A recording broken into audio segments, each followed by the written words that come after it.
साथियों नमस्कार। हमारे चैनल में आपका स्वागत है। मैं हूं रामचंद्र मौर्य।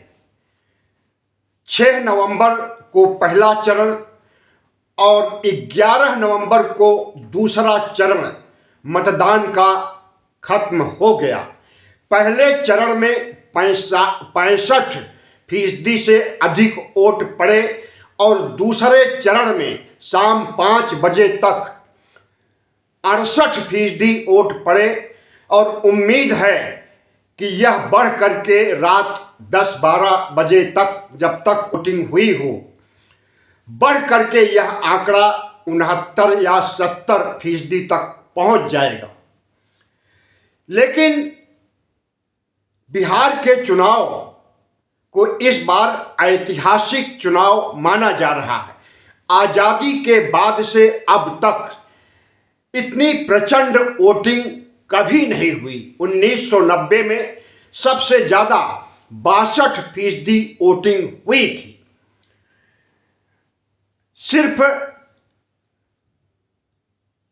वोटिंग ही नहीं बल्कि कई अन्य मामलों में भी बिहार चुनाव 2025 याद किया जाएगा।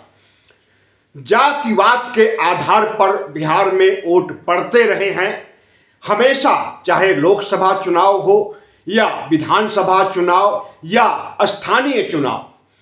लेकिन 2025 के ऐतिहासिक चुनाव में जाति के आधार पर नहीं, मुद्दों के आधार पर वोट पड़े हैं। जाहिर है कि लोकतंत्र के लिए शुभ संकेत हैं। आज गोदी मीडिया का नंगा नाच आपने देखा होगा। जितने भी एग्जिट पोल आए हैं, महागठबंधन को एक भी चुनाव जिताते हुए नहीं दिखाया। जिताने की बात दूर, जीत के मार्जिन तक पहुंचने के आसपास भी इंडिया गठबंधन को नहीं दिखाया गया। सभी सर्वे चीख चीख करके कह रहे हैं कि एनडीए की प्रचंड जीत हो रही है और भारतीय जनता पार्टी सबसे बड़ी पार्टी बनेगी। दूसरे नंबर की पार्टी जनता दल यू और तीसरे नंबर की राष्ट्रीय जनता दल। लेकिन जमीनी हकीकत कुछ और है। कोई भी लहर नहीं देखी गई इन चुनाव में, न तो इंडिया गठबंधन के पक्ष में और न एनडीए गठबंधन के पक्ष में। जो कुछ देखा गया और महसूस किया गया उसमें यही लगा कि इस बार सत्ता के खिलाफ रुझान मतदाताओं के बीच है। 60% से अधिक लोग बदलाव चाहते थे और 55% तक लोग ओपिनियन पोल के आंकड़ों में तेजस्वी को मुख्यमंत्री के रूप में देखना चाहते थे और ओपिनियन पोल मिला जुला रहा, जिसमें इंडिया गठबंधन को जीत दिखाई गई कई एक ओपिनियन पोल में। लेकिन जब एग्जिट पोल सामने आ गए, झूठे एग्जिट पोल सामने आ गए, तो ओपिनियन पोल को लोग भूल गए हैं। लेकिन भूल जाने से क्या हकीकत बदल जाएगा? या प्रधानमंत्री नरेंद्र मोदी, अमित शाह ने जो आंकड़े पेश किए कि 160 से अधिक सीटें एनडीए गठबंधन को आएगी, उसी 160 को 180, 185 करके दिखाने का काम एग्जिट पोल में तमाम सर्वे एजेंसियों ने किया। सबसे पहले समझ लीजिए कि ये सर्वे अक्सर फेल हुए हैं। 2024 के लोकसभा चुनाव में भी फेल हुए थे। 2024 के लोकसभा चुनाव में लगभग सभी सर्वे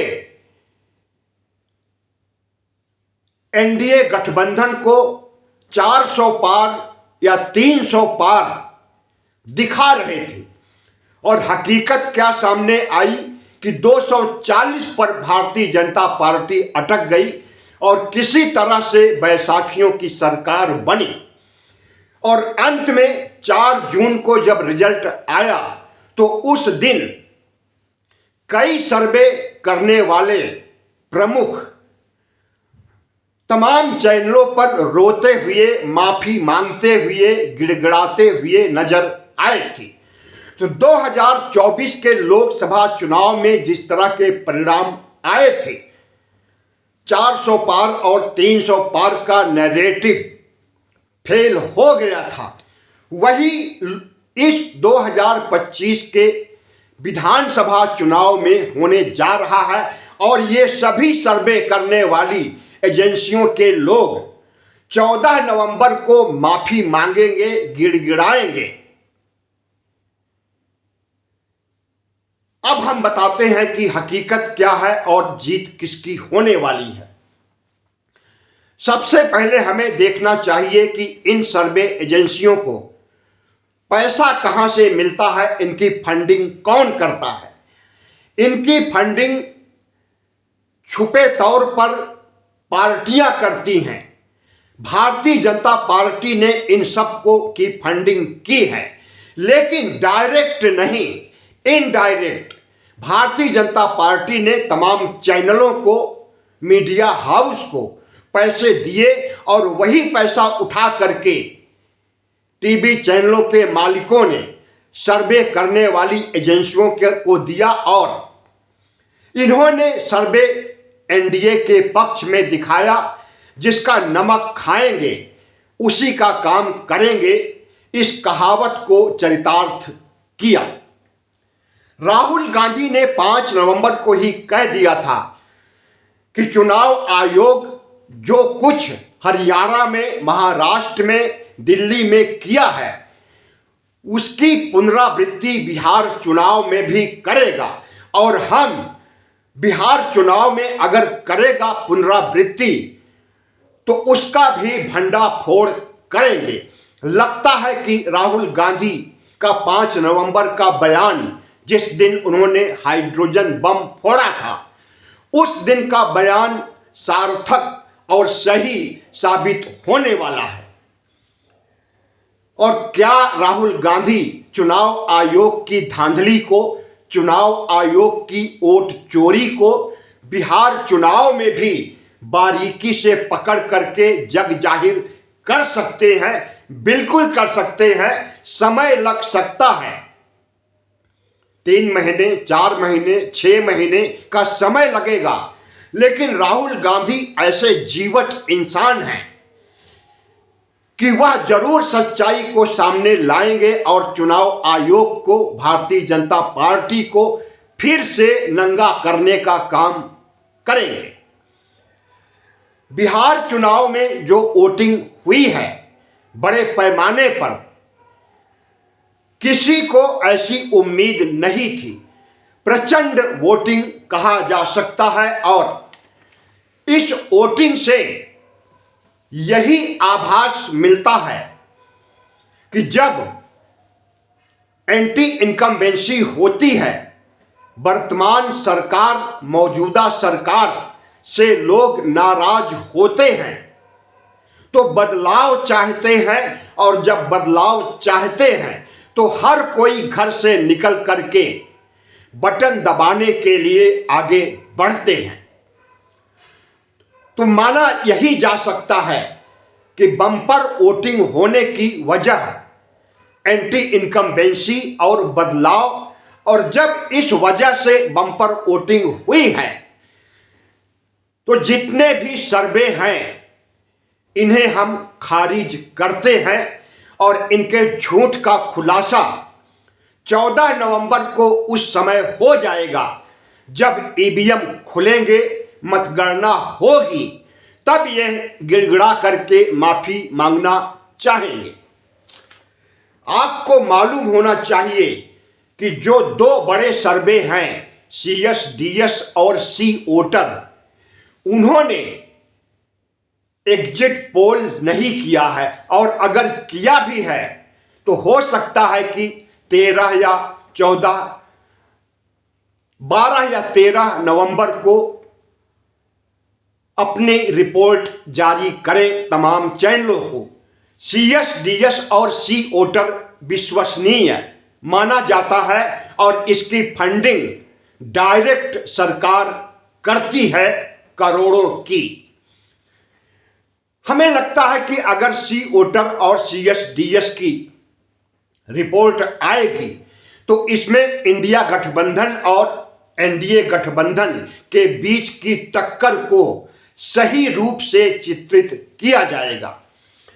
याद रहे, राहुल गांधी और तेजस्वी यादव ने जिस तरह से करीब 15 दिन तक वोट अधिकार यात्रा संपन्न किए थे और पूरे बिहार का दौरा करके बिहार वासियों को वोट चोरी से जागरूक किए थे, उसका असर भी पड़ेगा इन चुनाव पर इंडिया गठबंधन के पक्ष में। गोदी मीडिया का कहना है कि 10-10 हजार रुपए महिलाओं को दिए गए, इसकी वजह से महिलाओं का एक मुश्त वोट NDA गठबंधन को मिला है। लेकिन इसका काउंटर किया जा सकता है, क्योंकि तेजस्वी यादव ने भी कहा था कि अगर वो 10-10 हजार रुपए दे रहे हैं तो हम 30,000 रुपए आने वाले 14 जनवरी को मकर संक्रांति के दिन हर महिलाओं के खाते में ट्रांसफर करेंगे। यह वही पैसा होगा जो 2,500 हर महीने देने की बात घोषणा पत्र में कही गई थी। तो एक साल का 2,500 मिला करके 30,000 रुपए हर महिलाओं के खाते में देंगे। और इससे बड़ी घोषणा तेजस्वी यादव की यह थी कि हम हर घर नौकरी देंगे, और उनका यह मुद्दा सबसे बड़ा मुद्दा बन गया था और 10,000 रुपए फंड ट्रांसफर पर भारी पड़ गया था। तो अब देखना है कि इंडिया गठबंधन की जीत होती है या NDA गठबंधन की। टक्कर की लड़ाई थी। टक्कर की लड़ाई में जादुई आंकड़ा जो 122 का है, उसके आसपास या तो इंडिया गठबंधन रहेगा या NDA गठबंधन रहेगा। हो सकता है कि इंडिया गठबंधन 122 के ऊपर 125 और 130 तक भी जा सकता है। बिहार के बड़े पत्रकार कन्हैया बेलारी का कहना है कि सारे एग्जिट पोल झूठ का पुलिंदा है। 14 नवंबर को जब मतगणना शुरू होगी तो दोपहर तक पता चल जाएगा कि इंडिया गठबंधन को 124 सीटें मिल रही हैं और NDA गठबंधन को 114 सीटें। बची हुई 2-4 सीटें जनसुराज को और निर्दलीय को मिल सकता है। तो कन्हैया बेलारी का अनुमान या उनका आकलन के साथ हम भी खड़े हैं। जो कुछ जमीन पर दिखाई दे रहा है, जिस तरह की मीडिया रिपोर्ट सोशल मीडिया पर आई है, YouTube चैनलों पर आए हैं, तमाम विश्लेषण करने वालों ने सही विश्लेषण किया है, उसके आधार पर यही कहा जा सकता है कि कन्हैया बेलारी का आकलन सही सिद्ध होने वाला है और 14 नवंबर को एक बार फिर तमाम सर्वे की विश्वसनीयता खत्म होने वाली है। प्रधानमंत्री नरेंद्र मोदी और अमित शाह जिस तरह से हार मान करके बिहार चुनाव प्रचार करने के पहले ही बिहार से चले आए हैं और जिस तरह से नीतीश मनुहार कर बैठे थे, मुख्यमंत्री पद का चेहरा बनने के लिए को भवन में चले गए थे, तो एनडीए गठबंधन में दरार पड़ गई थी, टूट के मुहाने पर खड़ा हो गया था। ऐसे में एनडीए गठबंधन की सीटें कम होना स्वाभाविक है। और मुद्दों की बात करें तो प्रधानमंत्री नरेंद्र मोदी का मुद्दा ऑपरेशन सिंदूर से शुरू होता है। ऑपरेशन सिंदूर के दौरान उन्होंने कहा था कि बिहार की हर महिलाओं के पास हर घर सिंदूर भेजा जाएगा। बिहार की महिलाओं ने विरोध किया, नरेंद्र मोदी को थप्पड़ जड़ने का काम किया कि सिंदूर देने, सिंदूर माथे में लगाने का काम हमारे पतियों का होता है, नरेंद्र मोदी को यह अधिकार किसने दिया। नरेंद्र मोदी ने दूसरा मुद्दा अपनी मां को गाली के नाम पर बनाया और बिहार बंद करने, बिहार ठप करने की कोशिश किया, लेकिन उसमें भी वह मुंह की खानी पड़ी नरेंद्र मोदी को, भारतीय जनता पार्टी को। इन्होंने तीसरा सबसे बड़ा मुद्दा 10-10 हजार महिलाओं के खाते में और उसकी काट तेजस्वी ने निकाला, हर घर नौकरी देने की बातें कह करके, और 30,000 रुपए 14 जनवरी को देने की बातें कहकर। तो लाभार्थी होने पर अगर वोट पड़ा होगा तो लाभार्थी में सबसे ज्यादा लाभ पहुंचाने का काम तेजस्वी यादव ने किया है। अब यह बात दूसरी है कि सत्ता में जो बैठे हैं उन्होंने ट्रांसफर तुरंत कर दिया और महिलाओं को लगा कि उन्हें पैसा मिल गया। और तेजस्वी ने वादा किया है न सिर्फ महिलाओं से बल्कि युवाओं से भी और ओबीसी, एससी, एसटी के उन मतदाताओं से जो गरीबी रेखा के नीचे आज भी संघर्ष कर रहे हैं। अति पिछड़े वर्ग को का वोट हासिल करने के लिए राहुल गांधी ने जो 10 फार्मूले सामने लाए थे उसका भी असर पड़ेगा और महागठबंधन की जीत सुनिश्चित होगी, हमें पूरा विश्वास है।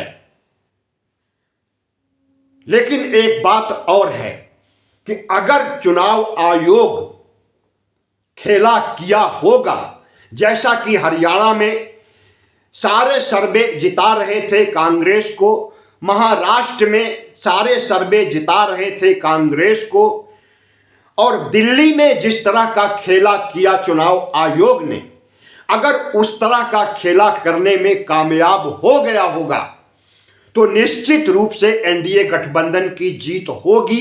लेकिन वह खेला अगर किया होगा तो वह उजागर कर देंगे राहुल गांधी कुछ महीनों के अंदर। चुनाव आयोग और मोदी शाह सबको नंगा कर देंगे। वीडियो अच्छा लगा हो तो चैनल को सब्सक्राइब कीजिए, लाइक कीजिए और शेयर कीजिए।